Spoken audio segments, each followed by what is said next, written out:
당신은 혼자 먹는 라면이 어떤 맛인지 아시나요? 저는 3년째 그 맛만 알고 살았습니다. 이혼 후 텅 빈 원룸에서 텔레비전 소리만 친구 삼아서요. 그런 제가 어느 낡은 모텔에서 10년 동안 홀로 버텨온 한 여자를 만났습니다. 그리고 그날 밤 우리는 서로의 외로움이 얼마나 깊었는지 확인했어요. 오늘의 사연 시작 전 구독과 좋아요 부탁드립니다. 감사합니다. 안녕하세요. 저는 올해 54살 박상준입니다. 서울 한복판 건축자재 회사에서 부장으로 일하고 있어요. 매일 아침 알람이 울리면 또 다른 하루가 시작됩니다.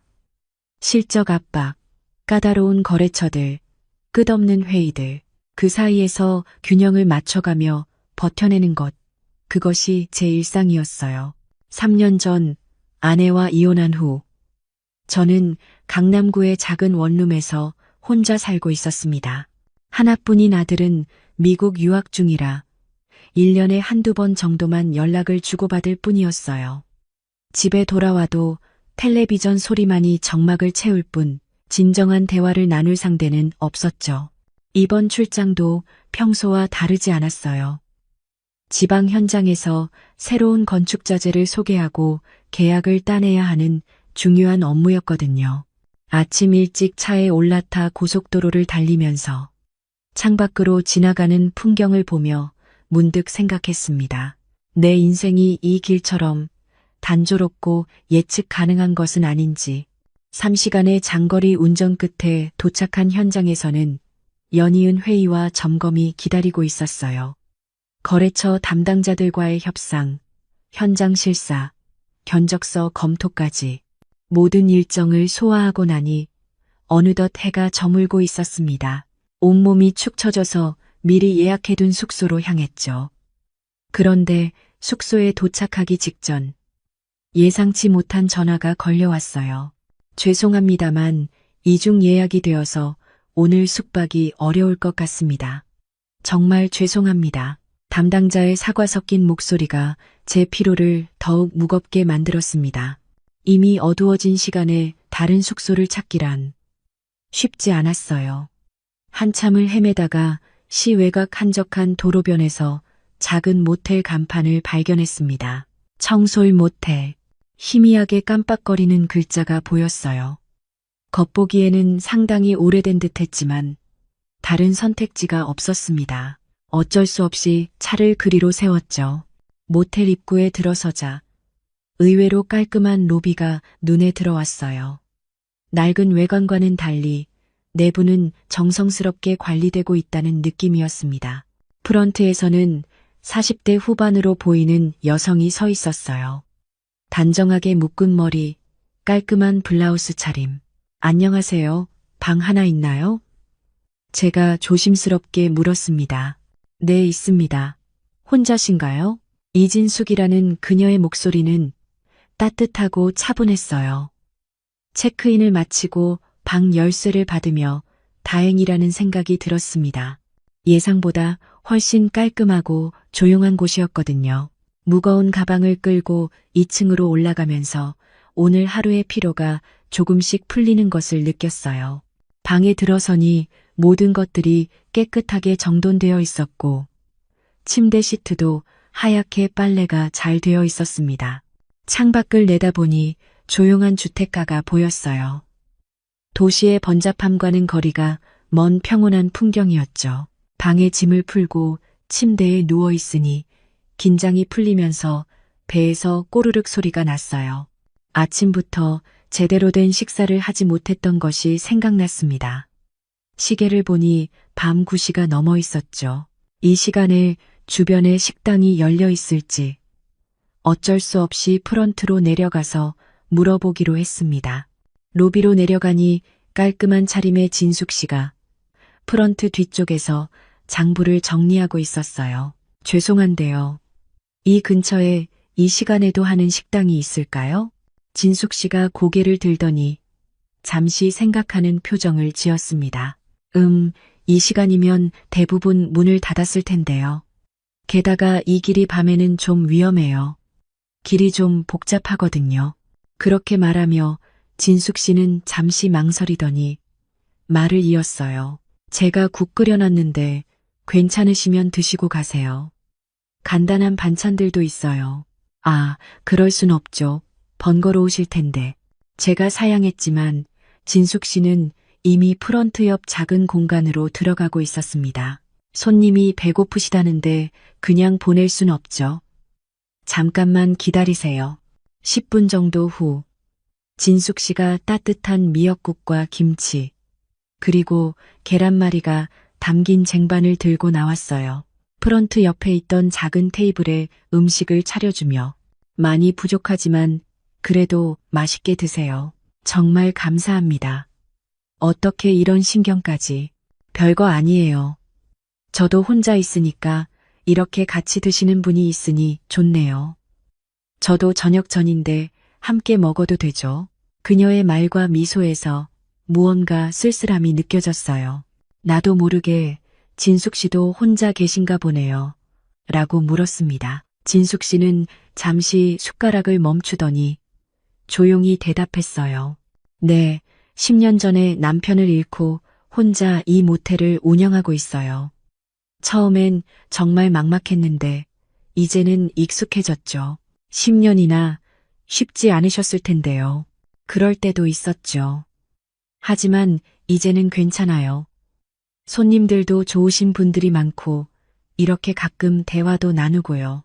미역국을 한 숟가락 떠먹으니 정말 깊은 맛이 났어요. 국물이 정말 맛있네요. 집에서 끓인 것 같아요. 집에서 끓인 거 맞아요. 여기가 제 집이니까요. 진숙 씨가 처음으로 웃으며 말했습니다. 그 웃음을 보니 왠지 마음이 따뜻해졌어요. 저도 3년 전에 이혼하고 혼자 살고 있어요. 아들은 유학가 있고요. 그러시군요. 혼자 사는 것도 나름 괜찮지 않나요? 글쎄요, 가끔은 좀 외로워요. 집에 들어가도 텔레비전 소리만 나고. 진숙 씨가 고개를 끄덕였어요. 저도 그랬어요. 처음엔 라디오라도 틀어놔야 견딜 수 있었거든요. 짧은 대화였지만 서로의 상황을 이해하게 되었어요. 같은 외로움을 아는 사람끼리만 나눌 수 있는 공감이 있었습니다. 음식을 다 먹고 나서도 우리는 한참 더 이야기를 나눴어요. 서울 생활, 지방의 조용함, 나이 들어가는 것에 대한 생각들까지. 시계를 보니 벌써 11시가 다 되어가고 있었습니다. 방으로 돌아와 든든해진 배를 두드리며 천천히 노트북을 켰어요. 오늘 회의 내용을 정리해야 했거든요. 그런데 와이파이에 연결하려는데 자꾸 끊어지는 거예요. 처음엔 제 노트북 문제인 줄 알았는데 휴대폰도 마찬가지였습니다. 신호는 잡히는데 인터넷이 제대로 되지 않았어요. 내일 아침 일찍 서울로 올라가야 하는데 보고서를 완성하지 못하면 큰일이었습니다. 어쩔 수 없이 프런트로 전화를 걸었어요. 죄송한데요. 와이파이가 자꾸 끊어지는 것 같아서요. 아, 그러시군요. 공유기가 가끔 그래요. 제가 올라가서 확인해 볼게요. 5분 정도 후에 똑똑 노크 소리가 들렸습니다. 문을 열어보니 진숙 씨가 작은 공구함을 들고 서 있었어요. 아까와는 다른 모습이었습니다. 단정했던 블라우스 대신 편안한 회색 니트를 입고 머리도 대충 풀어서 어깨까지 내려와 있었어요. 실례할게요. 공유기가 저기 책상 아래쪽에 있거든요. 아, 네, 들어오세요. 진숙 씨가 방에 들어와서 책상 아래를 살펴보더니 가끔 이래요 라고 말했어요. 그리고는 무릎을 꿇고 책상 아래로 몸을 숙여 들어갔습니다. 저는 침대에 앉아서 그 모습을 지켜보고 있었는데 문득 시선이 멈췄어요. 진숙 씨가 허리를 숙이며 선을 정리하는 모습에서 뭔가 묘한 느낌이 들었습니다. 니트가 살짝 올라가면서 드러난 허리 라인이 생각보다 날씬하고 매력적이었어요. 이상하네요. 선은 멀쩡한데. 진숙 씨가 중얼거리며 더 깊숙이 몸을 숙였습니다. 그 순간 저도 모르게 숨을 깊이 들이마셨어요. 오랫동안 여성의 이런 모습을 가까이서 본 적이 없었거든요. 이혼 후 3년 동안 일에만 파묻혀 살다 보니 이런 감정 자체를 잊고 지냈던 것 같았습니다. 공유기를 한번 재시작해 볼게요. 진숙 씨가 말하며 전원을 껐다 켰습니다. 그러면서 다시 허리를 숙여 선들을 확인했어요. 저는 괜히 목이 말라서 물을 한 모금 마셨습니다. 왜 이런 기분이 드는지 스스로도 당황스러웠어요. 그냥 고마운 마음뿐이어야 하는데 자꾸 다른 생각이 들었거든요. 다 됐어요. 이제 해보세요. 진숙 씨가 일어나서 머리카락을 정리하며 말했어요. 노트북을 확인해 보니 정말 와이파이가 잘 연결되었습니다. 정말 감사합니다. 이런 것까지 직접 와서 별거 아니에요. 제가 하는 일이니까요. 그런데 진숙 씨가 나가려는데 저도 모르게 말이 튀어나왔어요. 잠깐만요. 차라도 한잔하고 가세요. 아까 저녁도 주셨는데 이것까지 해결해 주시고 제가 왜 그런 말을 했는지 스스로도 놀랐습니다. 평소 같으면 절대 하지 않았을 행동이었거든요. 진숙 씨도 잠시 멈칫하며 저를 바라봤어요. 아, 그게 그냥 감사해서요. 정말 잠깐만요. 제 목소리에 간절함이 섞여 있었나 봅니다. 진숙 씨가 잠시 고민하더니 천천히 고개를 끄덕였어요. 진숙 씨가 방 안쪽 작은 소파에 조심스럽게 앉았어요. 저는 커피포트에 물을 끓이며 인스턴트 커피밖에 없는데 괜찮으실까요? 네, 괜찮아요. 2잔의 커피를 타서 소파 테이블에 놓고 저도 진숙 씨 맞은편에 앉았어요. 갑자기 방 안이 조용해졌습니다. 아까까지는 와이파이 때문에 자연스럽게 대화가 이어졌는데 이제는 뭔가 어색한 분위기가 흘렀어요. 이 모텔 운영한 지 오래되셨나요? 제가 먼저 침묵을 깨뜨렸습니다. 남편이 살아있을 때부터니까 한 15년 정도 됐어요. 처음엔 정말 모르는 게 많아서 힘들었는데 이제는 익숙해졌죠. 진숙 씨가 커피를 한 모금 마시며 답했어요. 그런데 그 표정에서 뭔가 깊은 그리움 같은 게 느껴졌습니다. 10년 동안 혼자서 정말 대단하세요. 대단한 게 아니라 그냥 살아야 하니까요. 남편이 갑자기 교통사고로 세상을 떠나고 나서 한동안은 정말 멘붕이었어요. 그런데 살아야 하잖아요. 그녀의 목소리에 담긴 아픔이 전해졌어요.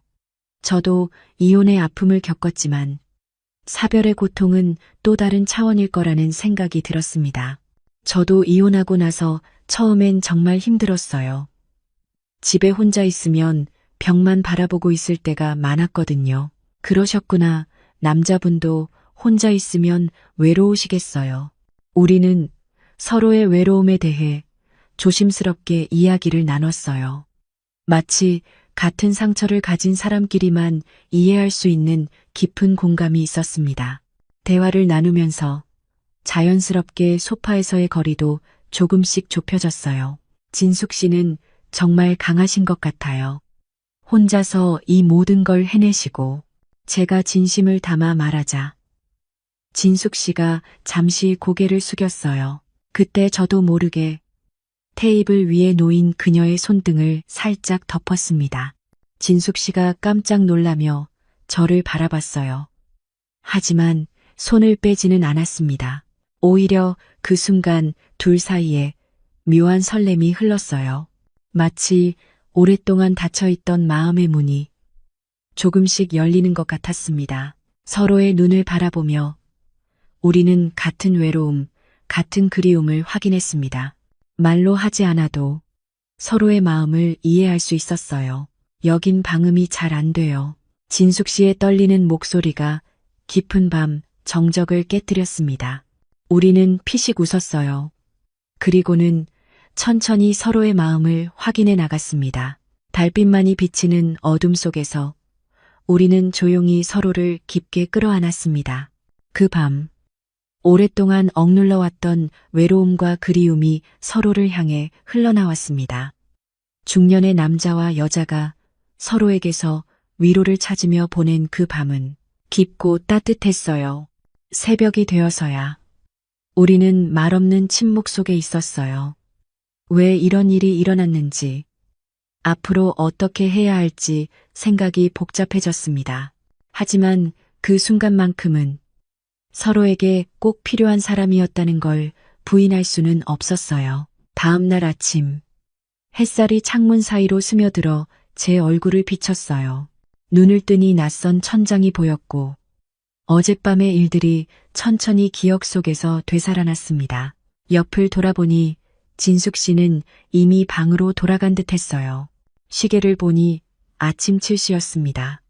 침대에서 일어나 창밖을 내다보니 조용한 주택가에 평범한 아침이 시작되고 있었어요. 어젯밤이 꿈이었나 싶을 정도로 평온한 풍경이었죠. 화장실에서 세수를 하며 거울을 바라봤어요. 거기에 비친 제 모습은 평소와 다름없었지만 마음속은 복잡했습니다. 어젯밤 우리가 나눈 시간이 과연 옳았던 건지, 진숙 씨는 지금 어떤 기분일지 궁금했어요. 방에서 나와 아래층으로 내려가니 진숙 씨가 프런트 뒤쪽 작은 부엌에서 커피를 내리고 있었습니다. 단정한 블라우스의 머리도 깔끔하게 묶은 모습이 어젯밤과는 완전히 달랐어요. 마치 평범한 모텔 사장님의 모습으로 돌아간 것 같았습니다. 안녕하세요. 제가 조심스럽게 인사했어요.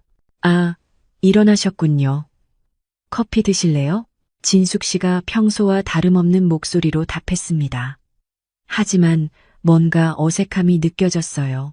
시선을 제대로 마주치지 못하고 있었거든요. 저도 어떻게 대화를 시작해야 할지 몰라서 그냥 네, 감사합니다 라고만 답했습니다. 진숙 씨가 따뜻한 커피 한 잔을 내밀며 말했어요. 어제는 그냥 잊어도 돼요. 저도 오랫동안 혼자 지내다 보니까 순간적으로 그랬던 것 같아요. 그 말을 들으니 가슴이 좀 답답해졌어요. 잊으라고 하지만 진숙 씨의 눈빛은 여전히 부드러웠거든요. 어젯밤을 후회하고 있는 건지 아니면 저를 배려하는 건지 알 수가 없었습니다. 진숙 씨, 제가 뭔가 말하려고 했지만 쉽게 입이 떨어지지 않았어요. 괜찮아요. 우리 둘 다 성인이고 외로웠던 거잖아요. 그런 일이 있을 수 있는 거죠. 진숙 씨가 먼저 말을 이었습니다. 하지만 그 말투에서 뭔가 억지로 담담한 척하고 있다는 느낌이 들었어요.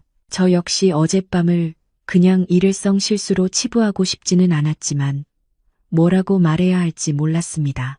이따가 서울로 올라가시는 거죠? 진숙 씨가 화제를 돌렸어요. 네, 9시쯤 출발하려고 합니다. 그렇게 우리는 평범한 모텔 사장과 손님 사이의 대화를 나눴어요. 하지만 서로 말은 아껴도 둘 다 어젯밤을 그냥 잊을 수는 없다는 걸 알고 있었습니다. 진숙 씨의 손이 커피잔을 잡고 있는 모습을 보니 미세하게 떨리고 있었거든요. 체크아웃을 하며 계산을 마치고 나서도 뭔가 더 할 말이 있는 것 같았지만 결국 감사했습니다라는 인사만 주고받았어요. 체크아웃을 마치고 차에 짐을 실으려던 저는 갑자기 생각이 바뀌었어요. 서울로 올라가는 시간이 아직 여유가 있었고 어젯밤의 일이 자꾸 마음에 걸렸거든요. 진숙 씨와 제대로 된 이야기도 나누지 못한 채 그냥 가버리는 게 맞는 건지 의문이 들었습니다. 그래서 차를 모텔 주차장에 그대로 두고 근처를 산책하기로 했어요. 모텔 뒤편에는 작은 공원이 있었고 그곳에서 1시간 정도 시간을 보내며 마음을 정리했습니다. 오후쯤 모텔로 돌아왔는데 주차장에 검은색 승용차 한 대가 더 서 있었어요. 로비 쪽에서 목소리가 들려와서 가까이 가보니 진숙 씨가 누군가와 대화를 하고 있었습니다. 형수, 이제 그만 포기하세요. 이 모텔 가지고 언제까지 버틸 거예요? 목소리의 주인은 40대 후반 정도로 보이는 남자였어요. 정장을 입고 있었지만 뭔가 거칠어 보이는 인상이었습니다. 도련님, 우리 이 얘기 몇 번이나 했잖아요. 나는 팔 생각 없다고 했어요. 진숙 씨의 목소리는 평소보다 훨씬 차가웠어요. 등을 곧게 펴고 서 있는 모습에서 강한 의지가 느껴졌습니다. 형이 죽고 10년이나 됐는데 아직도 이러고 있을 거예요? 형수 혼자 이런 사업하기 힘들다는 거 모르세요? 그 남자가 조금 더 거친 말투로 말했어요. 진숙 씨의 시동생인 것 같았습니다. 힘들어도 내가 하겠다는데 왜 자꾸 간섭해요? 간섭이 아니라 걱정이에요, 형수. 이 동네도 개발될 예정이고 지금 팔면 좋은 값에 나갈 수 있어요. 나중에 후회하지 말고. 그때 그 남자가 저를 발견했어요. 이 사람 누구예요? 날카로운 눈빛으로 저를 쳐다보며 물었습니다. 진숙 씨가 당황한 표정으로 저를 바라보더니 손님이세요? 라고 짧게 답했어요. 손님이 왜 여기 서 있어요? 체크아웃 안 했나? 그 남자의 말투가 점점 거칠어졌어요. 뭔가 의심스러운 눈빛으로 저를 훑어보고 있었습니다. 체크아웃은 했는데 잠깐 볼 일이 있어서요. 제가 차분히 답했어요. 볼 일? 무슨 볼 일이에요? 그건 당신이 알 필요 없는 일 아닌가요? 제가 조금 강하게 답하자 그 남자의 표정이 싸늘해졌어요. 진숙 씨가 급하게 말을 끊었습니다. 도련님, 그만 가세요. 손님한테 실례해요. 형수, 이상한 남자들하고 엮이지 마세요. 혼자 사는 여자가 조심해야죠. 그 말을 들으니 기분이 나빠졌어요. 마치 진숙 씨를 무시하는 것 같았거든요. 그 남자는 저를 한 번 더 째려보더니 진숙 씨에게 다시 연락드릴게요. 잘 생각해 보세요. 라고 말하고 차를 타고 떠났습니다. 그제서야 저는 진숙 씨가 얼마나 고립된 상황에서 이 모텔을 지키려고 애쓰고 있었는지 이해할 수 있었어요. 혼자 된 여자에 대한 주변의 시선과 압박, 그리고 경제적인 어려움까지 모든 걸 혼자 감당하고 있었던 거죠. 시동생이 떠나고 나서 진숙 씨의 표정이 많이 굳어 있었어요. 평소처럼 프런트에서 업무를 보고 있었지만 대답은 짧고 웃음기도 전혀 없었습니다. 오후 내내 그 모습이 마음에 걸렸어요. 괜찮으세요? 제가 조심스럽게 물었습니다. 네, 괜찮아요. 늘 있는 일이에요. 진숙 씨가 짧게 답했지만 전혀 괜찮아 보이지 않았어요. 저는 잠시 외출을 핑계로 다시 모텔을 나섰습니다. 진숙 씨에게 식사를 얻어먹은 것도 감사했고 마침 출출한 상태여서 근처 시장을 둘러봤습니다. 마침 따뜻한 보쌈과 국물을 파는 가게가 있었어요. 포장을 부탁하면서 두 사람이 먹기 좋게 해주세요. 모텔로 돌아와서 포장된 보쌈을 들고 프런트로 갔어요. 진숙 씨는 여전히 표정이 어두웠습니다. 어머, 그게 뭐예요? 진숙 씨가 봉투를 보며 물었어요. 혼자 먹기엔 양이 많아서요. 같이 드시죠. 제가 웃으며 말했습니다. 언제 이런 걸. 아까 시동생분 때문에 기분이 안 좋아 보이시던데. 혼자 계시지 마시고 잠깐 같이 계세요. 제 말에 진심이 담겨 있다는 걸 느꼈는지 진숙 씨가 천천히 고개를 끄덕였어요. 우리는 로비 한쪽에 있는 조용한 테이블에 마주 앉아 음식을 펼쳤습니다. 국물 뚜껑을 열자 김이 피어올랐고 상추 위에 고기를 올려 진숙 씨 앞에 건넸어요. 시장 음식이 이렇게 맛있었나?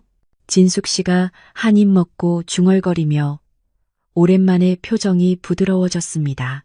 음식은 같이 먹어야 맛있어요. 제가 답했어요. 정말 그런 것 같아요. 혼자 먹을 때랑은 맛이 다르네요. 진숙 씨가 웃는 모습을 보니 제 마음도 따뜻해졌어요.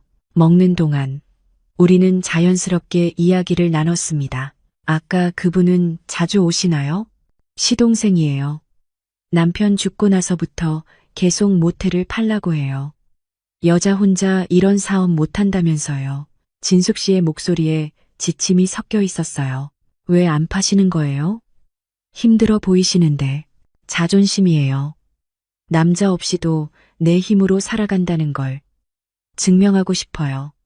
누가 봐도 여자는 혼자 못 산다는 말은 듣고 싶지 않거든요.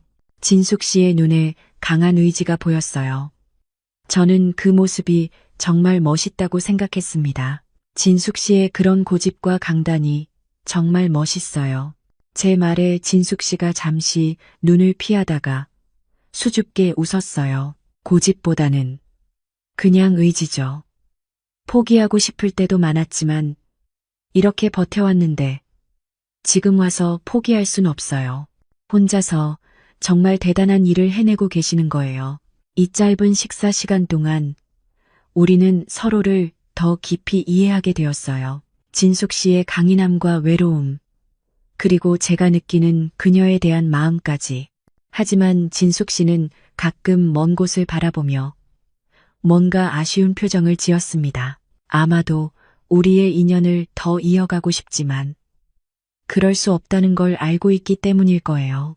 식사가 끝나고 정말 떠나야 할 시간이 다가왔습니다. 정말 떠나려니 마음이 많이 무거웠습니다. 진숙 씨와 보낸 이틀이 너무나 특별했거든요. 정말 잘 지내다 갑니다. 진숙 씨. 진숙 씨가 잠시 머뭇거리더니 조심히 올라가세요 라고 말했어요. 하지만 그 목소리에는 보내기 싫다는 마음이 담겨 있었습니다. 저는 용기를 내어 진숙 씨를 살포시 안았습니다. 순간 당황한 듯한 진숙 씨는 잠시 경직되어 있더니 이내 제 품에 꼭 안겼습니다. 그렇게 우리는 아무 말 없이 한참을 안고 있었습니다. 차는 출발했고 진숙 씨가 로비 창문 너머로 저를 바라보는 게 보였어요. 차마 잡을 수는 없지만 가지 말았으면 하는 마음이 그 눈빛에서 느껴졌습니다. 저 역시 그냥 떠나기가 아쉬웠어요. 서울로 돌아온 후 저의 일상이 시작되었지만 틈이 날 때마다 자꾸 진숙 씨 생각이 났어요. 그 따뜻한 미소, 강인한 모습, 그리고 함께 나눈 조용한 시간들이 계속 마음에 남아 있었습니다. 한 달 정도 지났을 때 저는 핑계를 만들어 다시 그 지역으로 출장을 잡았어요. 바람 좀 쐬고 싶다는 이유였지만 사실은 진숙 씨가 보고 싶었거든요. 청솔 모텔 앞에 차를 세우고 로비로 들어갔을 때 진숙 씨의 눈이 크게 떠졌어요. 어머, 상준 씨. 이 동네에 또 일이 있으세요? 네, 가끔 이쪽 일이 있어서요. 진짜 이유를 말하지 않았지만 진숙 씨도 알고 있는 것 같았어요. 그 눈빛에서 기쁨이 느껴졌거든요. 그날부터 저는 한 달에 한두 번씩 그 모텔을 찾게 되었습니다. 때로는 정말 업무 때문에, 때로는 그냥 진숙 씨가 보고 싶어서였어요. 진숙 씨도 점차 제 방문을 기다리는 것 같았습니다. 세 번째 방문했을 때 진숙 씨가 조심스럽게 말을 꺼냈어요. 상준 씨, 혹시 저 때문에 이렇게 자주 오시는 건 아니죠? 그렇다면 어떨까요? 나쁘지 않을 것 같아요. 그 대답에 우리 둘 다 웃었습니다. 이제는 서로의 마음을 숨기지 않아도 되었어요. 여섯 번째 방문했을 때는 진숙 씨가 근처에 맛있는 식당이 오픈했는데 같이 가볼까요? 라고 제안했어요. 우리는 모텔을 벗어나 처음으로 함께 외식을 했습니다. 마치 연인처럼 자연스럽게 대화를 나누고 웃었어요. 이렇게 밖에서 밥을 먹는 게 정말 오랜만이에요. 진숙 씨가 말했습니다. 저도 마찬가지예요. 혼자 먹는 것보다 훨씬 맛있네요. 그날 밤 진숙 씨는 제 품에 깊숙이 안기며 진지하게 미래에 대한 이야기를 나눴어요.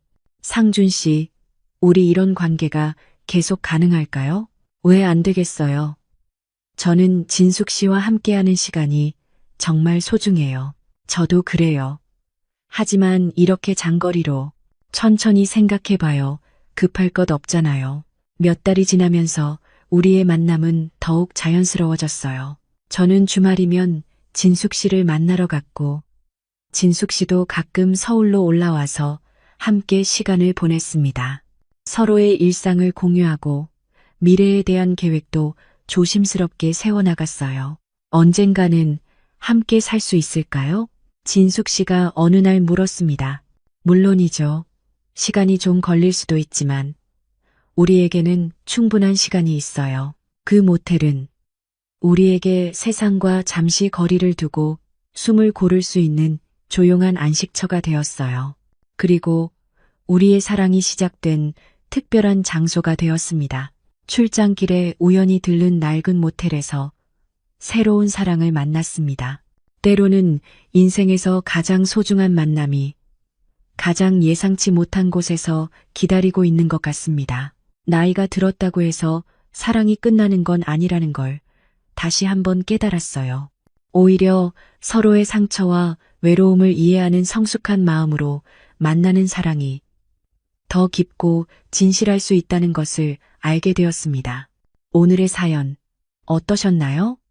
재밌게 들으셨다면 구독과 좋아요 꼭 눌러주시고 주인공에게 힘찬 응원의 댓글도 많이 남겨주세요. 감사합니다.